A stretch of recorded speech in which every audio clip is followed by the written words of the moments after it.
I have carefully listened to the issues raised by my friend, the Honorable Raila Odinga. In times like this, it is not about who is right or who is wrong. Like Winston Churchill said, I dare say, and I quote, "Courage is what it takes to stand up and speak, but it is also what it takes to sit down and listen."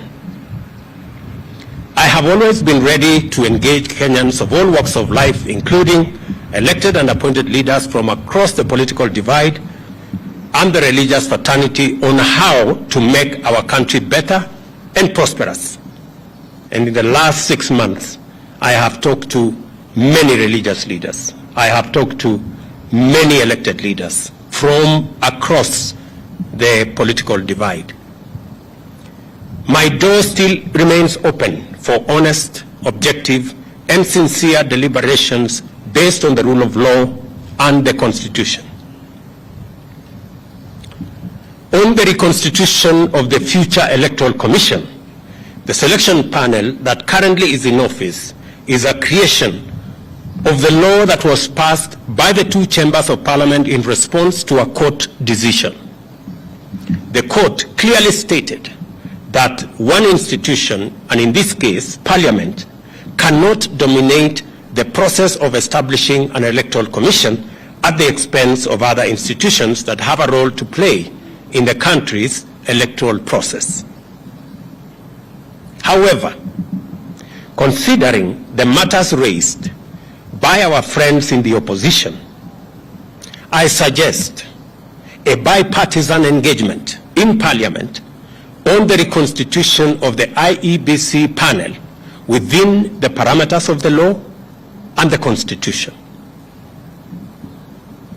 In any case, as a Democrat and guided by the Constitution, I, on the 9th of December 2022, sent a memorandum to the Speakers of the National Assembly and Senate requesting the purposive intervention on implementation of the 2/3 gender rule, entrenchment in the Constitution of the Constituency Development Fund, Senate oversight and national gender affirmative action funds, establishment of the position of the Leader of Opposition, and the improvement of parliamentary oversight of the executive. And for the record, Parliament has already approved the parliamentary oversight of the executive, and shortly, cabinet secretaries will be appearing before the House to answer questions. The other items are still in Parliament. The IEBC selection panel and the future process of recruitment of its commissioners could as well be part of a conversation leading to constitutionally and legally binding proposals through a bipartisan parliamentary process. In other words, I am suggesting that the issues that have been raised by our friends on the matter of IEBC,